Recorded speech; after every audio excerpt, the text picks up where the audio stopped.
We's professional. See? Okay. Hey everyone, this is. No, babes, let me do it. Go on, go on. Sit back. You don't even look relaxed, baby.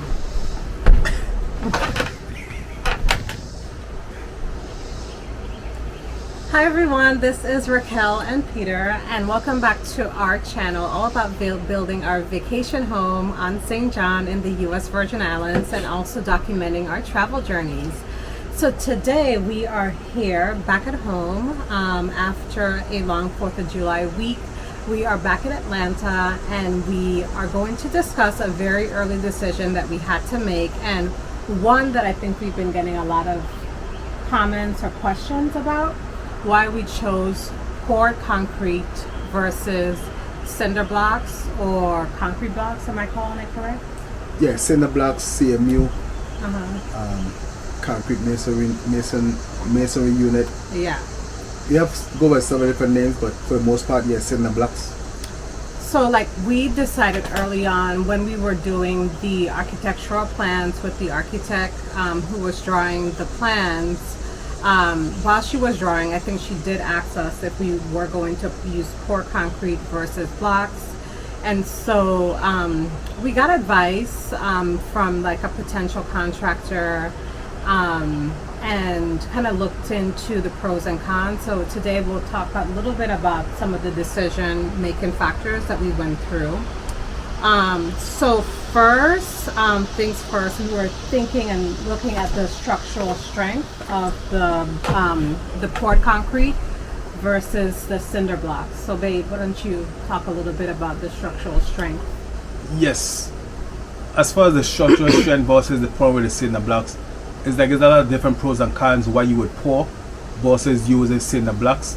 For one, the structural strength will be more because when you pour in, it's basically a full pour of all concrete, so everything is fully solid. Versus using the cinder blocks, you basically have to set up the cinder blocks and then you put your seal and everything inside the cinder blocks. Then you pour concrete inside of the holes of the cinder blocks to fill the holes and kind of fill the voids and make it strengthen the concrete as well.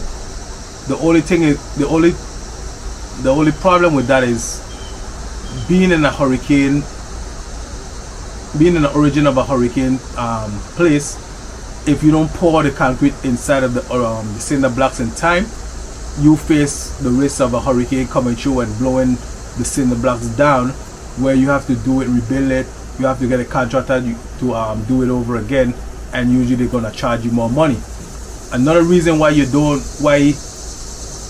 that I would state that doing with the cinder blocks might be a con is that usually in construction, guys that's working on a project, if they lay in the blocks and maybe let's say 5 hours down the line, they get out of line with the direction they're going with the blocks, and they maybe just out maybe a quarter inch, maybe a half inch. It's really hard for them to break it down and start over and fix it and do it all over again. Most people don't want to do that. So they will basically leave you with a wall that's basically start off 100% perfect, and by the time they reach about 10 feet down the road, it's crooked. Now, a half inch might not sound like a whole big deal, but you have to realize that if you're gonna do plastering, a half inch of plaster is a whole lot more than just giving a skim coat on a wall that's poured concrete. So basically, pouring concrete versus the cinder block, your plastering cost is going to be a lot more higher, because with the poured concrete, you basically only skim coating the wall, versus with the concrete cinder blocks, you basically have to make up for all the imperfections in the cinder blocks. So that's one of the reasons why pouring might be a little bit better than actually try to do cinder blocks. And so sorry about the crickets, we're out on our porch and it's almost done. So if you're hearing the crickets, that's what it is, or that noise. One other thing that we looked at as, because we are building a house in the Virgin Islands, a real hot tropical temperature. So the decision might be different if you're building a concrete house somewhere else, stateside, or somewhere where there's cool temperatures. So we also taught about moisture as well, and with the cinder blocks you have more weak points, more potential for cracks, with the concrete, we have a solid structure, so it's a little easier to, I guess, waterproof the poured concrete walls. And that's what we did behind our building, is to make sure that it was waterproof and all of that. Yes, correct. Because doing with the cinder blocks is a whole lot more porous, so you got to do a lot as far as like the plastering and stuff and waterproofing to make sure you have a sound building. And it's pros and cons to both. It's a lot of pros and cons to both. But for me personally, pouring the concrete is a lot more expensive up front versus going with the cinder blocks. You're gonna pay a lot cheaper to get the cinder blocks. But as far as costs and labor, the labor, hiring somebody to do the labor with the cinder blocks versus hiring somebody to frame for the pour, the labor cost is gonna be a lot more with the cinder blocks, in my opinion. Another thing is, being that we don't reside on island full time, it's kind of hard to be there and watch everything that the contractor or his guys do all the time. Yep. And it might sound like, oh, you pouring concrete is a lot more expensive up front, but the cost of having to watch the guys them as they go, having to have them come back where they gotta still pour concrete inside the cinder blocks, the plastering cost is a lot. It's probably maybe 2 to 3 times more money than plastering the wall that's been poured, because the wall that's been poured is almost, I would say, like 75% already perfect. So when you plastering, you only doing a skim coat, versus with a cinder block wall, you're basically making up the whole wall as you go. So it's a whole lot more involved in getting a cinder block wall up to speed. So up front, the cost is gonna be more money with pouring, but in the rear, with the cinder block, you're pretty much gonna make it up in the cost of the labor and getting the plastering done and all that stuff, in my opinion. Like later on in the project. Yes. Yeah. So you might end up being cheaper. So as far as like being able to afford the cinder blocks and buying your blocks one pallet at a time, that's how most people will be able to do it, building a home in the Virgin Islands, because things are very expensive. So buying the blocks and building it like that is a lot more effective in most people's eyes, in most people's vision. But at the end of the day, for me, I prefer to save my money and just do a pour, because it's stronger as far as hurricane, and then it's quicker. I don't have to stay there and babysit the guys that's doing the work. You know what I'm saying? So it's pros and cons to both, which we're gonna talk about it a little bit more. But it's like we kind of gonna talk about it as we go, eventually, over and over. It's gonna sound a little repetitive, but we're just trying to make a lot of points that people might miss with doing one versus the other. Yeah, so in our next videos, as we get our walls finished and our slab finished, we'll talk a little bit more about why we chose what we chose. So not saying that cinder blocks is not a great thing to go with. Like Peter said, it just depends on your budget. It depends on where you're building, a lot of factors. If we were to have to build with cinder blocks and that was our only choice, we would have been just fine. I think our parents' house back in St. Thomas and St. John are built with cinder blocks, and those are pretty strong. They withstand like really bad Category 5 hurricanes, and we're just fine. We just chose to use poured concrete. Now, it didn't come without challenges, because we've had to, because we are kind of working our project as we go, and our contractor is working in I would say more focused on the labor, right? We have to provide the concrete and the materials. So we go back and forth whether if we get the concrete from St. John or St. Thomas, just depending on if the concrete company in St. John has all the supplies. If they run out of sand or something, on St. John, it's not too much competition, or actually there's no competition at all. There's one concrete company. So if they run out of sand, unfortunately, we've had to go to St. Thomas to get I think 8 trucks at one time, right? Yes. Just to be able to pour. Just to be able to pour a wall. And so the coordination is something that you have to think about as well when you're purchasing poured concrete, and making sure that they get on the barge on time so that you don't have any, what do you call the joints? Core joints. Yeah. Yeah, you definitely don't want no core joints in your concrete. Core joints basically weakens the concrete. Basically, a core joint is almost like you pour half of your concrete and then you wait maybe an hour, 2 hours, 3 hours for the rest of the concrete to arrive, and by the time it arrives, the concrete that you already poured, it's not fully cured, because concrete usually takes, you know, maybe 90 days or so to cure fully. It takes a while to cure. But the thing is, if you don't want to pour your concrete for 4 hours and have it where it's kind of starting to harden, and then you try to pour the other concrete on top of it, because instead of meshing together, it's almost like you're pouring concrete on top of concrete. So it's almost like 2 layers of concrete that are just sitting on top of each other, versus bonding together, mixing and meshing and all this stuff, you know, gelling, whatever you might want to call it. It's kind of like you're just pouring concrete on top of concrete. So yeah, it's still going to be strong, but it's not as strong. So that's basically where you get a cold joint, when it takes a long time for between trucks to pour one truck and wait for another truck to come in. It gives you the cold joint, and nobody wants that in the building. And the barges aren't running every 10 minutes. They run every hour, sometimes if we're lucky every half an hour. So, you know, coordinating 9 different concrete trucks to come up on the barge, we had to do that ourselves. Our contractor, of course, didn't leave us out in the cold, but for the most part, we were responsible for getting the supplies and the concrete there. And so that's something to think about. Also on the cost, like Peter said, the poured concrete is more money up front. Right now in the Virgin Islands, I would say specifically on St. John, you're looking at $320 a yard. That's what you call it, a yard? Pretty much. Yes, so $320 a yard, and you know, a retaining wall might need 17 yards of concrete. So do the math. And then if we were to use cinder blocks, I think Home Depot had the cinder blocks for about $2 a block. Yeah, so it pretty much, for the pallet of blocks, it came out to like, I think they had like 90 cinder blocks per pallet. And as far as the 90 blocks per pallet, I think it was I can't remember the exact price. We probably should have did a little bit more research to be able to give you guys the exact price. But you know, basically it was about, like, let's say $250. Yeah, for the pallet of blocks. And it came with about 90. Yeah, and so we did use cinder blocks for our septic cistern or septic system. Yes. The septic. And so I think we had maybe about 5 pallet of blocks, you know, total that we used for our septic.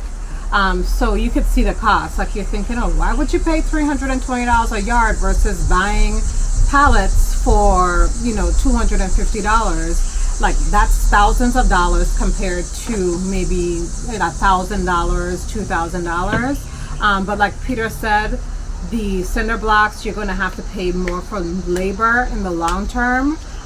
So that's the cost. St. John, keep in mind, St. John is the most expensive for poured concrete on all 3 islands. Really, the most expensive for everything on all 3 islands. Pretty much. When we looked at St. Thomas, we probably were paying about $280 a yard, but then you also have to factor in the cost of delivery, the cost of the barge. The barge is going to charge you about $500 a trip, round trip. Yes, and technically, if the contractor not going to be there to move all the blocks or whatever, you might have to get some guys to move it also. If you get cinder blocks. Yes, if you get cinder blocks. So all that stuff you have to take into consideration. Because it might, like I said, the cinder blocks is cheaper up front, but the cost that goes into getting it to the job site, getting it up on the platform wherever you're going to lay the blocks, all that stuff you have to take into consideration. Because usually a contractor that come with his guys is like, yes, you expect them to do everything, but it's like sometimes they don't want to do stuff like lift 4 or 5 pallets of blocks up onto the platform where they're going to be doing it. So they might kind of want you to hire some guys to move the blocks up top, stuff like that. So it might not seem like a big cost up front, but over the time of you doing the work, it's like you already pay for delivery, you pay for the cinder blocks, you pay for the guys to move the blocks to where they need to be, then you got to pay for the guy to lay the blocks, then you got to pay to pour the concrete in between the blocks, then you got to pay extra money to plaster, because the plastering is going to be more money than just plastering a wall that's already poured. And then you might not like how the plastering came out as well. If you're like us, we're really picky. We like very smooth walls. Yes. So, you know, with the blocks, you have to make sure you get a really good plaster guy too. And there's some really good guys on island. Yes, definitely. But you just have to make sure that you get one of those. One of the costs that we didn't say also with the poured concrete as well, if you're building uphill, you do have to hire a pump truck. Yes. And so, a pump truck could run, anywhere from 1,500, I guess, starting up. Most of them have a minimum cost. Like if they're going to set up their pump truck, I think they start at like 12 to 1,500, and then they go up based on the yards that you have to pour. And that's if you're building uphill, and so that's something to factor in for poured concrete. I know we're kind of going back and forth between the two, but hopefully you guys are following where we're going. But I think anything that we're missing as far as... No, I don't think we're really missing anything, but basically all we're trying to say is it has pros and cons to both. And you just kind of have to choose what situation is going to work better for your situation. For us, we're not there to watch the day-to-day every day. So it's like pouring the concrete, where the guys just bringing plywood and bringing stuff up there, tying the steel, forming and pouring concrete. It's a lot easier, because it's like before the concrete pour, we can come down there, take a look at everything, evaluate everything before we pour concrete, make sure all the walls are straight, all that stuff. Versus if you have somebody that's laying the blocks, you kind of want to be there all the time, because like I said, if they start off on point and 10 feet down the road they get offline, they're not going to try to fix it. They're going to just be like, you're going to make it up with the plastering later on. And in my opinion, plastering the wall to where you want it, it's not going to be as strong as just a poured wall.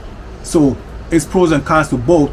Just like if, for instance, we pour the concrete and we make a mistake, like we don't have an outlet where it's supposed to be, that's going to be a lot of jackhammering, trying to jackhammer pure concrete.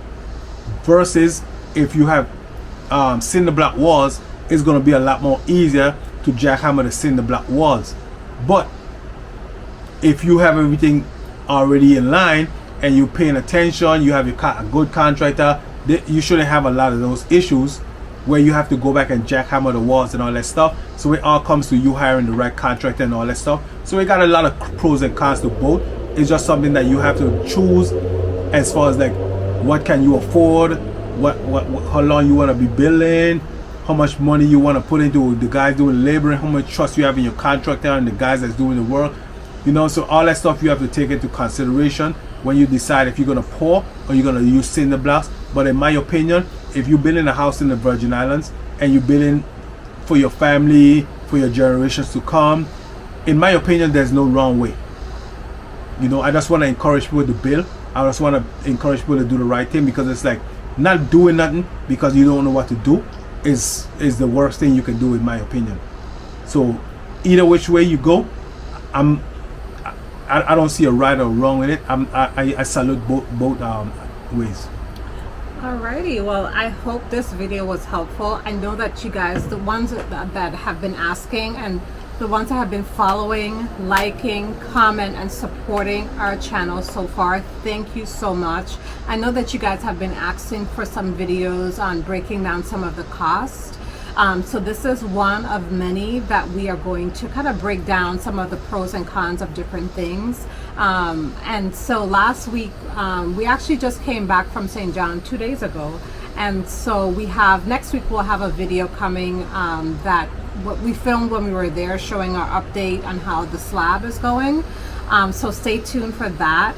And then, like I said, we'll break down like rebar costs, like we're getting it in Puerto Rico versus St. Thomas, all of that good stuff. So if you're thinking about building in St. Thomas or St. John or even on St. Croix, make sure that you are subscribing, that you're following us, and your comments help to push our channel out there. Your likes help, but definitely your comments. So continue to support us. Babe, do you have anything else to say before we go? Yes, being that I like to talk, I have a lot of things that I want to say. One of the things I want to say is in traveling to St. John, I'm not originally from St. John, my wife is, but I'm from St. Thomas. But being on St. John and people walking up to me that I haven't met before, I have no knowledge of who they might be, whatever the family, whatever it is, and they're telling me that they follow the channel, they're happy that we're building. Yes. I mean, it's like, I just want you guys to understand that it's like the motivation behind someone walking up to you and telling you how much they appreciate and how much they look forward to what you guys are doing, how much they I mean, Yeah, so we I'm- have. I'm lost for words. So for example, last week for 4th of July, we had a lot of people that came up to A us lot. and said that they were following us. So lot. for those of you that are watching, thank you so much. It means the world to us. And like I said, keep pushing. We're gonna keep pushing. We're Yes. in for a journey, and you know we'll continue to have these videos coming, and hopefully it will help you or somebody that you know. So we are going to sign off for now. Well, my wife is gonna sign off. I still got a lot more I need to say. I feel like for the amount of people that telling us that they are watching us, is that I really appreciate it. But it's kind of like we're making the videos because we want to inspire people to do the right thing. We want to inspire people to, you know, build something where they're from, where, you know, home is home. You always want to be able to come back home, because I've known people that they grew up down there in the islands and there's like their family move and then they don't visit anymore because they don't have a place to stay. I never want to see that happening to my people that grew up down there and stuff like that. And it's like, I just want to say that for the people that you know walk up and tell me that they're watching us, and subscribe to the channel. It's not gonna cost you nothing.